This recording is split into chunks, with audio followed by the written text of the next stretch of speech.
Will, good for the planet and our community for 100 years. Recently, charges were brought against 5 people in the death of actor Matthew Perry for wrongfully providing him with ketamine. The news coming as a reminder that mental health struggles belong in the hands of trained, licensed, and vetted professionals.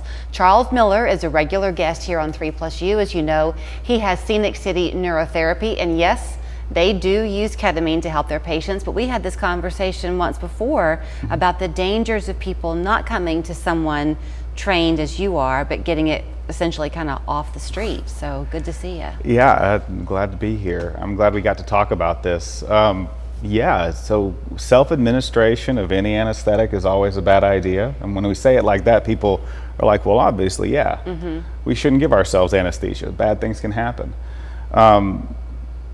Things should be done a certain way. Medications like ketamine are very powerful. They're very useful for many different reasons. Ketamine is one of our primary anesthetics for children 6 months and older. It's our safest non-opioid, non-narcotic anesthetic we use in surgery every single day. But it has this off-label effect for mental health and for many different chronic pain issues, but it has potential for abuse like every anesthetic does. Well, so you had mentioned that if you are self-administering, I think is what the word you used, bad things can happen. Yeah. Bad things can happen too if people don't understand the topic as it truly is, because what was happening in the Matthew Perry case and what you do in your office every day are not the same thing. Oh, no. This was unfortunately a case of abuse, and it, just like with most areas of abuse, people don't feel like they're abusing something, especially in the beginning. I mean, he'd worked a long time. He'd worked with, Matthew Perry, I think he had a very public struggle with addiction, specifically with like opiate-based medications. And this has been something that we have been trying to kind of get out there for a long time, is that even though ketamine is our safest anesthetic, it comes with inherent risk if administered in the wrong doses, or administered too frequently, or administered in unethical ways. And in this case, out of the 5 people that are being charged, I believe 2 of them are physicians who acquired, through using their DEA, these ketamine, Right. and just handed it over to a patient who didn't have the training or the understanding or the ability to protect himself. So we have had some conversations lately. I was over at your office actually, and we talked for a while, and we tried really hard to make the focus mental health and not ketamine, because really your initial approach to somebody, the root that you're trying to help with, is that mental health struggle, and making people know that you're not judging when they walk in the door. It's a disease like any other, and they should feel no shame. Absolutely. Ketamine is just one of the treatments that we offer, and it is a process. There's getting ketamine, which you can get ketamine in many different ways for many different reasons. But then there's ketamine infusion therapy, which is an entire process. It's a series of infusions that meet certain protocol standards that are always done in a very specific way to promote efficacy and safety and patient comfort. Then there's people who just take ketamine. If you're administering it to yourself, you're not doing ketamine therapy. That's not how this works. Well, okay, let's talk about the therapy side of it, because you and I were chatting off camera about some other professionals in the area, and you would say, oh yeah, I know him, he and I work together. Oh yeah, I know him, he and I work together. So it is kind of a team approach. Oh, absolutely.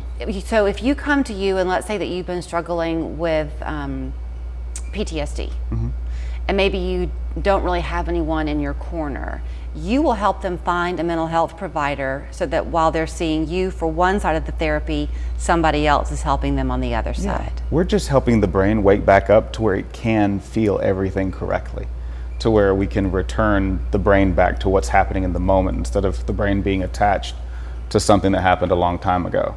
That's what we do, is the physiology. It's not the thinking component. The thinking component is not the underlying issue. The physiology, it's like, we use the analogy a lot, running with a broken leg. It's like you're training, you're doing all the work. If you could think your way out of it, you would have, but that's not possible. Is there a general rule of thumb about how long it typically takes for that healing to begin? Usually within the first few weeks, we have made 60% of the progress towards complete remission, and within anywhere from 3 months to 6 months, we usually have the patient at a point of remission of symptoms. So let's say that is, I'll go with the PTSD scenario again, and let's say it's, a situation where someone's having sleepless nights and it's really affecting their quality of life.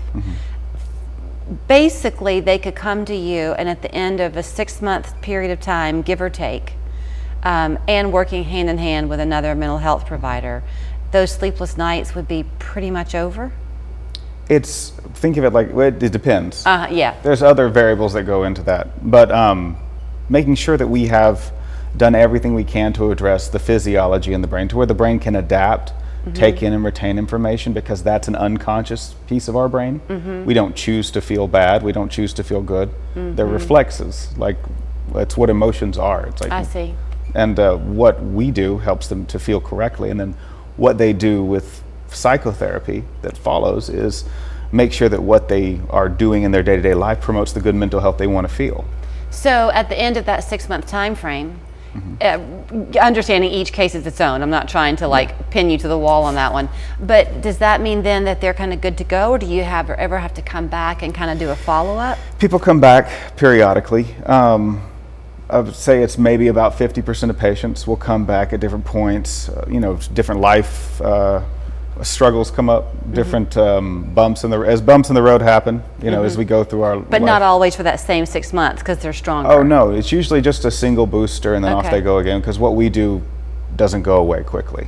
We never have a quick conversation, but I always enjoy it when you're here. I always do too. So don't let the headlines that you've seen keep you from seeking the help that might be very beneficial for you or someone in your family who you know and love. It's Scenic City Neurotherapy. Their information there on the screen, 228-0579. And by the way, they are open on Sundays, closed on Saturdays, but they can help you 6 days of the week. Thank you.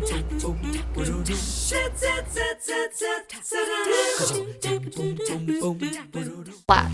Dull, lopsided. One was just bigger than the other, and it was Depressing to look at. At Sono Bello, we're on a mission to help women feel more confident in their curves with our innovative approach to breast augmentation. Being a mom, you are always